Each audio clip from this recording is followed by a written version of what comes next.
Bonjour, nous sommes le lundi 22 décembre 2025 et le sujet est le tout dernier CPU de Samsung, l'Exynos 2600, qui aura la particularité d'être le premier CPU au monde gravé en lithographie 2 nanomètres, la gravure la plus fine. On en avait parlé il y a quelques semaines. Samsung avait envoyé quelques copies d'un Snapdragon 8 Elite Gen 5 à Qualcomm pour lui démontrer l'efficacité de sa gravure 2 nanomètres GAA pour Gates All Around.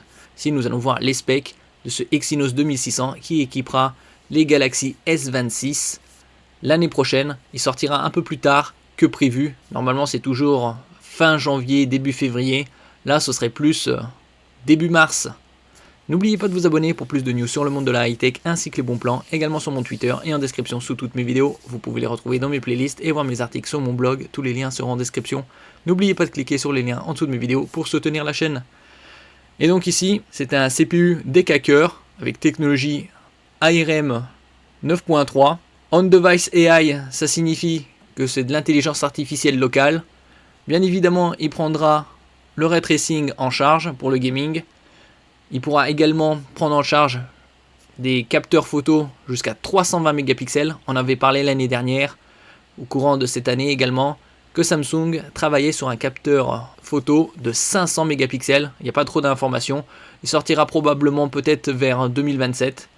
Nous verrons ça par la suite. Également un nouveau système de refroidissement et une efficacité énergétique poussée grâce à la gravure 2 nanomètres. Donc il est plus performant en ce qui concerne la partie GPU et l'efficacité énergétique de 39%. Côté NPU pour Neural Processing Unit, 113% plus performant que le prédécesseur, c'est-à-dire l'Exynos 2500, donc un bond significatif. Côté gaming, avec l'Exynos Xclipse 960, des performances allant jusqu'à 50% en ray tracing. Également, comme je l'avais dit précédemment, il prenait en charge des capteurs photo jusqu'à 320 mégapixels. Premier CPU gravé en 2 nanomètres du marché. Donc un cœur C1 Ultra à 3,8, 3 cœurs C1 Pro à 3,25 et 6 cœurs C1 Pro à 2,75 GHz. La partie GPU, Xclipse 960, la partie NPU, AI Engine 32K Mac, la prise en charge du LPDDR5X en ce qui concerne la RAM. Côté stockage, le UFS 4.1, la toute dernière norme, la plus performante. Il prend en charge également des dalles 4K jusqu'à 120 Hz. Côté photo, une simple caméra 320 mégapixels au maximum ou une caméra 108 mégapixels à 30 images par seconde. Double caméra 64 et 32 mégapixels. L'enregistrement en 8K 30 images par seconde et le décodage 8K 60 images par seconde. Les différents codecs HEVC, H.265, H.264, VP9, AV1, APV. Si on peut demander également à l'intelligence artificielle. La gestion thermique au cœur du projet. L'Exynos 2600 embarque donc le Heat Path Block, système de dissipation thermique qui réduirait la résistance de 16%. Les matériaux AITK EMC sont censés évacuer la chaleur plus efficacement, stabilisant ainsi les performances sur la durée.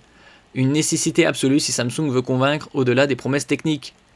Donc ce CPU entre en production de masse et devrait équiper les Galaxy S26 et S26 Plus dès février 2026. Normalement, soit c'est février 2026, soit c'est mars 2026.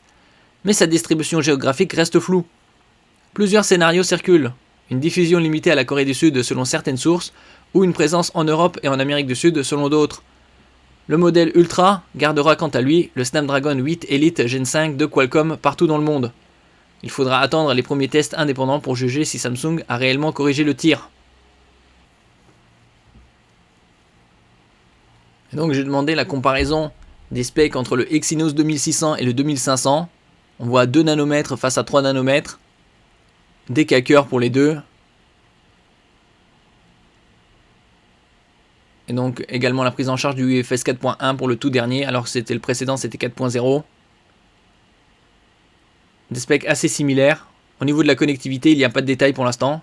Bon, bien évidemment, il va prendre en charge la 5G. Merci pour votre écoute et à la prochaine.